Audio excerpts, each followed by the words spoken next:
Un banquier d'affaires, selon Macron, c'est une sorte de prostituée. Son boulot, c'est la séduction. Bonjour à toutes et à tous, c'est Benoît, journaliste de l'association Infoscope. Je prépare avec mes collègues un documentaire sur le patrimoine d'Emmanuel Macron intitulé « Un pognon de dingue » qui sortira au printemps 2020. Dans cette vidéo, nous allons nous intéresser au passé de banquier d'affaires du président de la République quand il était associé gérant de la banque Rothschild et compagnie. Pourquoi nous y intéresser aujourd'hui? Parce que son entrée précoce dans le monde des affaires est révélatrice de ses réseaux comme de ses centres d'intérêt professionnels. Ensuite, parce que travailler pour la banque d'affaires Rothschild n'a rien d'insignifiant. Sa seule expérience dans le privé, grâce à laquelle il a gagné des millions d'euros aujourd'hui évaporés, a façonné le bonhomme et sa vision du monde. Enfin, parce que le jeune loup de la finance est devenu le jeune loup de la politique. Macron a séduit les financiers et les industriels qu'il conseillait et jouer de son charme auprès d'eux lui a été bien utile pour accéder à l'Élysée. Pour commencer, Rothschild et compagnie n'est pas une banque comme les autres. C'est une banque d'affaires. Ses seuls clients sont les multinationales et les fonds d'investissement derrière lesquels se trouvent les plus grandes fortunes de la planète. Elle est présente dans plus de 40 pays et brasse énormément de capitaux. En 1982, la banque Rothschild est nationalisée par François Mitterrand. En 1983, David de Rothschild recrée une nouvelle entité privée, Rothschild et compagnie. Comment Macron est-il devenu banquier d'affaires pour Rothschild et compagnie? Pour le comprendre, il faut retracer son parcours. En 2004, Emmanuel Macron obtient son diplôme de l'ENA, l'École nationale d'administration, qui forme les hauts cadres de la fonction publique d'État. À sa sortie de l'école, il intègre l'inspection générale des finances, où il ne reste que 3 ans.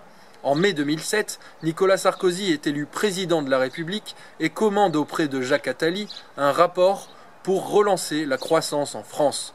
L'ancien conseiller de François Mitterrand vient justement de rencontrer Emmanuel Macron et le jeune homme l'a séduit.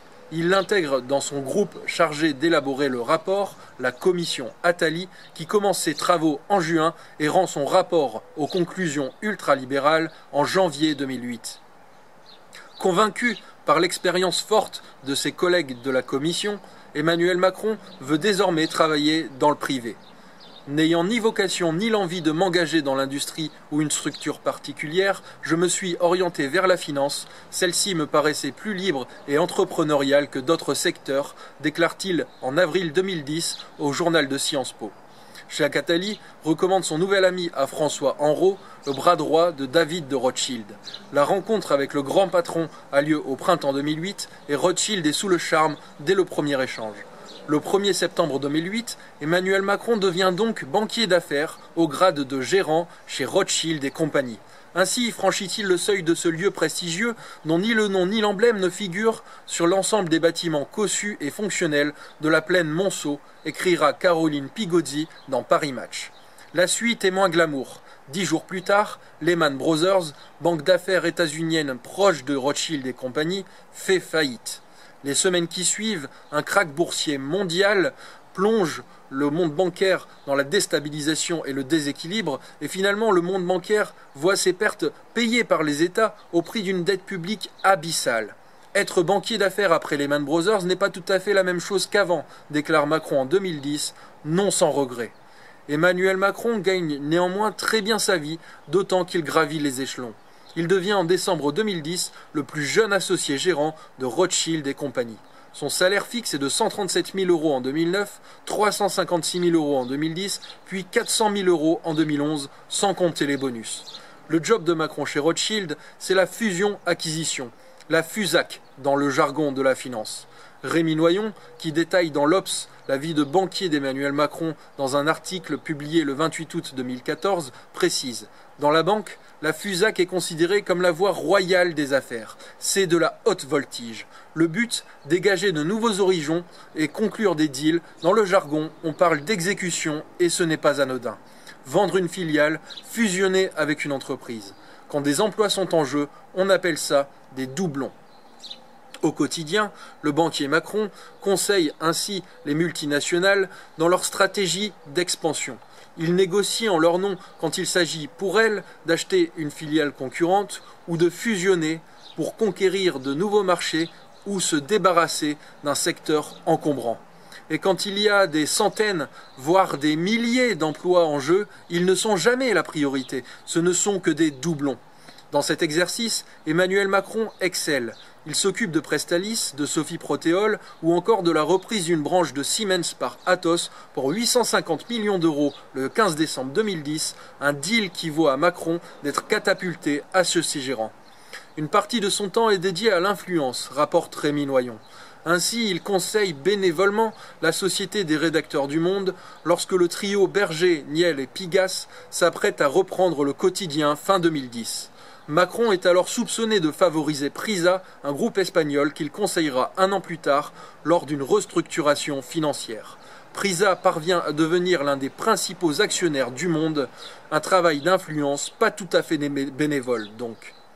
Chez Rothschild, Macron fait jouer son carnet d'adresses, étoffé par sa présence dans la commission Attali. Peter Brabeck, le PDG autrichien du géant de l'agroalimentaire Nestlé, en faisait partie. Les deux hommes continuent de se voir régulièrement et cette confiance mutuelle sera rentable pour le banquier. Début 2012, le géant pharmaceutique américain Pfizer met en vente sa division nutrition infantile, détaille le journal en ligne Swiss Info. Nestlé s'adresse à Rothschild et compagnie pour gérer la négociation.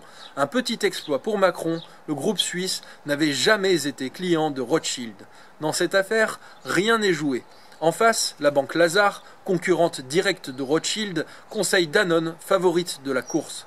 Finalement, en avril, Macron arrive à convaincre Brabeck d'augmenter son offre quelques secondes avant que le grand patron ne commence son conseil d'administration. Racontera Mark Andeveld, auteur de l'ambigu Monsieur Macron, publié en 2015.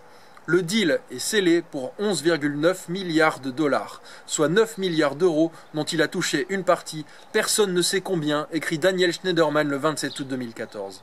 En recoupant les déclarations d'Emmanuel Macron et des principaux témoins, nous pouvons estimer les primes du banquier pour l'ensemble de son œuvre chez Rothschild et compagnie aux alentours de 2 millions d'euros bruts.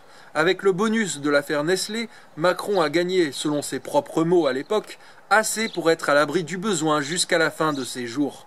Pourtant, début 2017, le candidat déclare un patrimoine net inférieur à 70 000 euros. Cette contradiction majeure, c'est tout l'objet de l'enquête que nous menons et que nous retracerons dans le documentaire « Un pognon de dingue ». Du reste, il est difficile d'en savoir plus sur les années Rothschild du président de la République.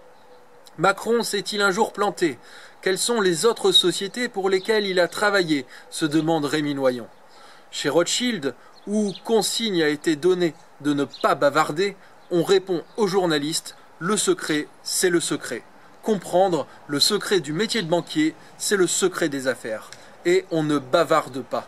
Les seuls qui acceptent de parler sont les patrons, qui ne tarissent pas d'éloges sur Emmanuel Macron. Il est extrêmement intelligent et courageux, selon David de Rothschild. Pour François Henrot, Emmanuel aurait été, s'il était resté dans le métier, un des meilleurs en France, sans doute même en Europe. Et Macron lui-même, qu'en dit-il? Le métier de banquier d'affaires n'est pas très intellectuel. Le mimétisme du milieu sert de guide, confie-t-il à la journaliste Martine Orange dans son livre sorti en 2012, Rothschild, une banque au pouvoir. Interrogé une fois devenu ministre sur la fonction de banquier d'affaires, Emmanuel Macron déclare « On est une sorte de prostituée. Le boulot, c'est la séduction ». C'est dans le Wall Street Journal du 8 mars 2015, journée internationale de lutte pour les droits des femmes. Ça ne s'invente pas.